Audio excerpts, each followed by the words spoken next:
Dobrý deň, ahojte a vítajte v strednom veku. V strednom veku je názov môjho blogu.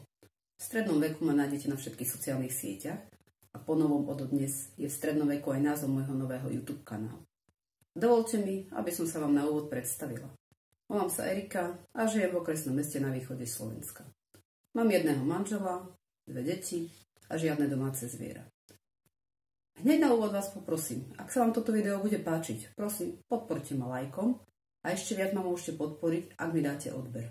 Budem vám za to veľmi vďačná a budem sa na vás tešiť pri ďalších videách. Ale nepredbiehajme, povedzme si, o čom bude to dnešné video. Poznáte výzvu 10x10? Ak ste sa s ňou už stretli, viete, čo to znamená. Ak ste sa s ňou zatiaľ nestretli, jej základom je skombinovať 10 vecí v 10 outfitoch. V mojom prípade skombinujem 8 kúskov oblečenia a 2 topánok. A keďže doplnky sa nepočítajú, týchto uvidíte o mnoho a mnoho viac. Skúste mi potom nakoniec nechať v komentároch, ktorý outfit sa vám páčil najviac. Prípadne mi tam necháte nejaké poznámky k tomuto videu. Samozrejme nie je technické, viem, že tam bude trochu chyb. A viem, že mi neostriela kamera, tak sa ospravedlňujem. Takže nechajte mi v komentároch to, čo sa vám tu páčilo, prípadne nejaké poznámky, čo by som mohla vylepšiť a ak budete chcieť, nechajte mi kľudne aj tip na ďalšie video. Veľmi sa poteším, aj keď zo pár tém už v hlave mám. A teraz už poďme priamo na vec, inak bude toto video nekonečné. A hneď prvé 3 kúsky. Biela košeľa, v mojom prípade obyčajná pánska, karovaná sukňa, tu ste mali možnosť vidieť na blogu, v úplne poslednom článku, a biele topánky. Ja ich volám bačkory, sú veľmi pohodlné.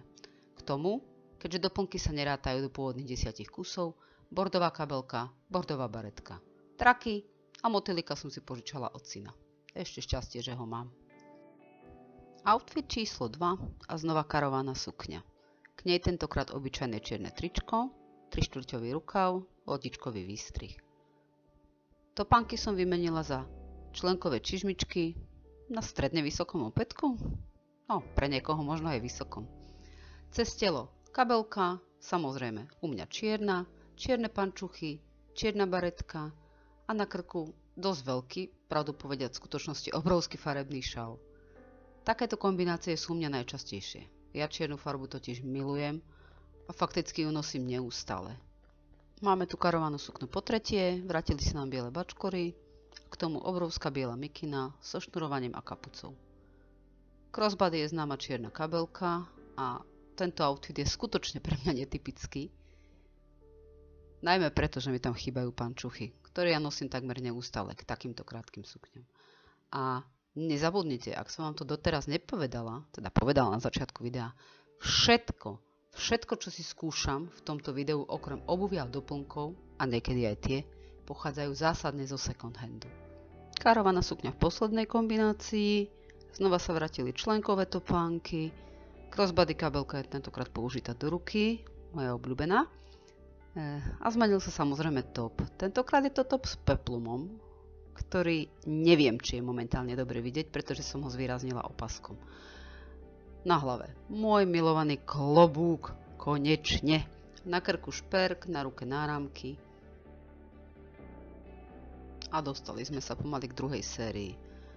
Mikinu už poznáte, topánky už poznáte, čo sa vymenilo je sukňa, ktorá bude hrať teraz prím aj v ďalších 3 outfitoch. Tuto ste taktiež mohli vidieť na blogu, v jednom zo starších článkov. Ak vás zaujala, skúste sa pohrabať, ako som ju skombinovala tam. Možno sa vám to bude páčiť. A môžeme pokračovať v mojom rozhovore o second handoch. Ako som už viedla, milujem ich, nakupujem v nich veľmi rada, hrabanie je vášňou. Nikdy neviete, čo nájdete a vždy vás to tam môže prekvapiť. A neprekvapí vás táto kombinácia, všetky tieto kúsky ste už videli.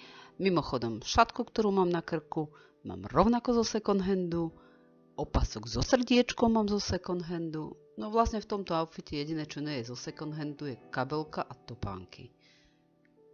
Je to taký pohodový outfit. Na bežný deň vybehnúť do mesta. Samozrejme, nie každému môže sedieť.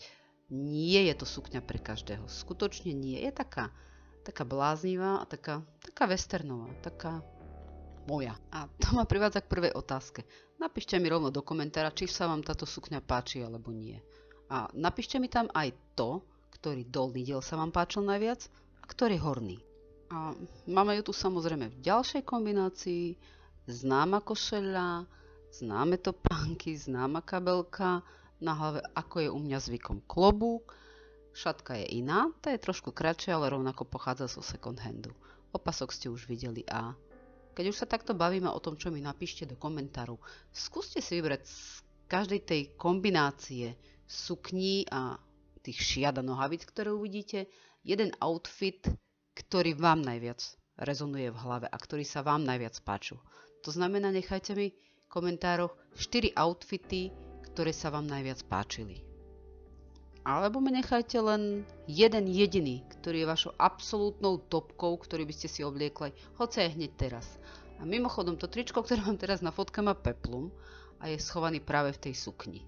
A ako ste si všimli, niekedy mám technické problémy a kamera mi nechce zaostrovať, prepáčte.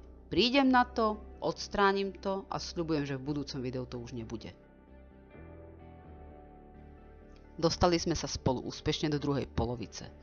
Ako je možné, že do druhej polovice, ak toto je 9. outfit? No, výzvu 10x10 som znova zobrala po svojom a keďže mám 4 dolné diely a 4 horné diely, tak som ich nakombinovala absolútne vzájomne medzi sebou a z 10x10 je 10x16. To, čo vidíte ako sukňu, sú šaty. O chvíľu ich uvidíte v plnej paráde, v inom outfite, teda vlastne v inej kombinácii. A ak sa mi občas zatrasie hlas, zdá sa vám, že mám trému, alebo používam príliš veľa rovnakých slov, tak mi to prepáčte. Toto video je môj prvý pokus. Verím, naozaj verím, že ak sa sem vrátite na budúce, tak všetky ostatné budú len lepšie a lepšie a lepšie. Medzi tým už vidíte šaty v plnej paráde. Mimochodom, čo vy a šaty? Ja osobne v lete nenosím takmer nič iné, len šaty, šaty, šaty. V zime je to s nimi trošku zložitejšie, keďže predsa len často je v zima. Ale takáto kombinácia s teplým kabátom, hrubými pančuchami a vysokými čižmami určite nebude na škodu. Prečo vám vlastne popisujem to, čo vidíte? Rozprávame sa skôr o tom, kde som k výzve 10x10 prišla. No kde inde? Na Instagrame. Ako blogerka, aj keď teda dosť čerstvá blogerka, keďže môj blog má zatiaľ pol roka, tam fungujem veľmi aktívne.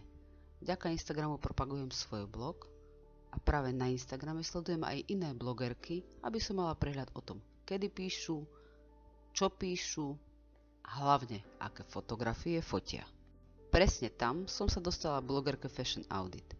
Nebola to jej prvá výzva. Predtým už vyhlásila inú výzvu a to nakombinuj jednu vec zo second handu v 3 outfitoch, čo samozrejme pri mojom second handovom šatníku nebol žiaden problém. No až pri tejto výzve som si začala uvedomovať, že fotografie nestačia.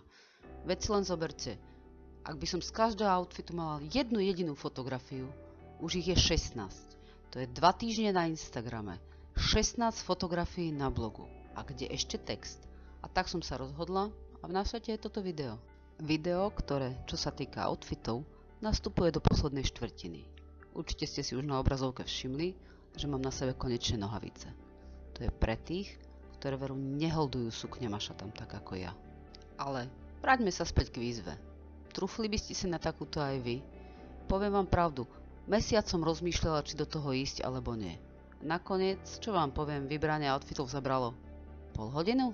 3/4 hodinu? Snažila som sa neísť na to prvoplánovo, lebo dať dohromady 3 nohavíc a 4 mikiny, to veru nie je nič pre mňa. Práve preto ste dnes mohli vidieť krátku sukňu, dlhú sukňu, šaty a nakoniec aj rifle, ktoré sú asi najpopulárnejšie u všetkých. Napriek tomu, že doplnky sa nepočítali do výzvy, obmedzila som aj ich počet. V celom videu ste mohli vidieť 2 kabelky, 2 klobúky, 2 baretky a zo pár kúskov bižutérie. A keďže sa pomaly, ale veľmi isto blížime ku koncu, začnem trocha rekapitulovať. V tomto videu je presne 16 outfitov. Nie každý je podľa môjho vkusu, nie každý je v mojom štýle. Napriek tomu môžem s čistým svedomím povedať, že každý z nich by som si obliekla. Samozrejme, našli by sa obľúbenejšie, teda tie, ktoré sa mi veľmi páčia, našli by sa aj menej obľúbené, teda tie, ktoré sa mi páčia, ale zrejme by sa viac páčili mojim kamarátkám, prípadne mojej rodine. Svojich obľúbencov z tejto série vám však neprezradím.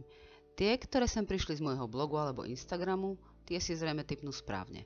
Predsa len, už trošku poznajú môj štýl a môj vkus. Tí ostatní, ako som vás už prosila, nechajte mi svoj názor v komentári. Predsa len, som žena a som zvedavá. Som veľmi zvedavá, či sa tie vaše topky z dnešného videa zhodujú s tými mojimi obľúbencami. Uvidíme.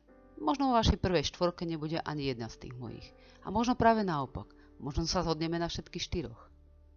Takže si už len v pokoji pozrite posledný outfit, prípadne sa vráte späť, aby ste si pripomenuli aj tie ostatné a vyberajte.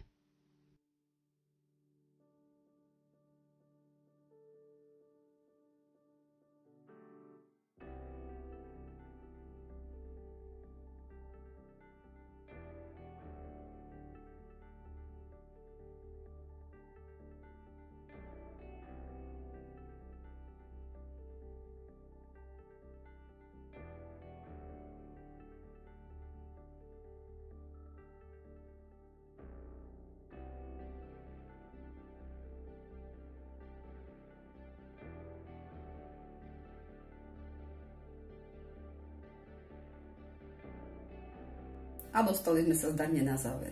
Ďakujem, že ste toto video dopozerali do konca, aj napriek tomu, že nebolo práve dokonalé. Ale je to prvé video, ja vám sľubujem, že budúce bude krajšie nastrihané, lepšie ozvučené a kamera bude ostriť ako šialenec. Poprosím vás, ak sa vám to páči, choďte si pozrieť aj môj blog strednoveku.sk. Pretavujem doň svoje myšlienky a nájdete tam aj množstvo mojich outfitov za posledného pol roka. Nezabudnite ma sledovať na sociálnych sieťach, na Instagrame, Facebooku alebo aj na Pintereste. Všade ma nájdete pod menom Strednom veku. Ďakujem, že ste si pozreli toto video a užívajte si deň.